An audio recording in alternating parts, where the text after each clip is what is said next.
গণতন্ত্রের বিউটি হচ্ছে আপনার যেটা ভিন্ন মত থাকবে। প্রত্যেকটা রাজনৈতিক দল যদি একই মত থাকে তাহলে তো একই হয়ে গেল। এখানে একটি জন এক একটা মত থাকবে, ভিন্ন মত থাকবে। জনগণ বেছে নেবে যে কোনটা তাদের জন্য উপযুক্ত। এ কারণেই তো নির্বাচন। নির্বাচন কেন? আমি আমার ম্যানিফেস্টো নিয়ে জনগণের কাছে যাব। আমি আমার আপনার যে কাজগুলো করতে চাই সেই কাজগুলো নিয়ে আমার বিভিন্ন পলিসি নিয়ে আমি জনগণের কাছে বলছি, দিস ইজ মাই পলিসি, আপনারা আমাকে ভোট দিন। অন্যান্য দলগুলো তাদের পলিসি নিয়ে যাবে। যেখানে জনগণ যাদেরকে ভোট দেবে তারাই সরকার গঠন করবে, তারাই পার্লামেন্ট গঠন করবে। এটাই হচ্ছে গণতন্ত্র। That is the essence of democracy.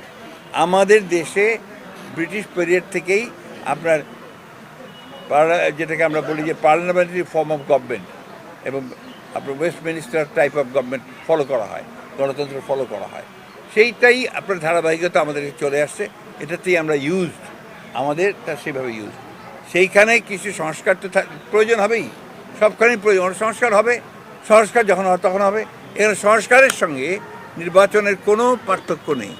যে কথাটা আমরা বলতে চেষ্টা করি হয়তো বোঝাতে পারি না, অথবা আপনারা বোঝেন না, অথবা ইচ্ছাকৃতভাবে বোঝেন না, বাবা ইচ্ছাকৃতভাবে ভিন্নভাবে এটাকে ব্যাখ্যা করতে চান অনেকেই, আমি আপনার কথা বলছি না।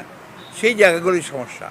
বিএনপিকে টার্গেট করে একটা জিনিস প্রচারণা করা হচ্ছে, যেটা সবচেয়ে বেশি প্রচারণা হচ্ছে, সেটা সোশ্যাল মিডিয়াতে সবচেয়ে বেশি, যে বিএনপি আগে নির্বাচন চায় তারপরে সংস্কার চায়, অথবা সংস্কার চায় না নির্বাচন চায়, হুইচ ইজ এ ব্ল্যাটার্ড লাই। আমি আপনাদের সামনে খুব পরিষ্কার করে বলছি, এটা একটা ভ্রান্ত ধারণা সৃষ্টি করা হচ্ছে জনগণের মধ্যে।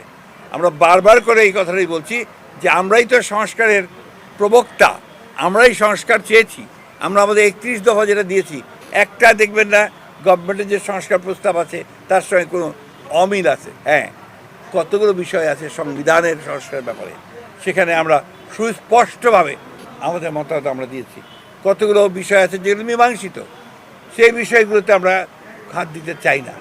এখন বলেন তো দেখি, গণতন্ত্রকে বাদ দিয়ে আপনি বহুত্ববাদ, এটা আমাদের দেশের কয়টা লোক বোঝে?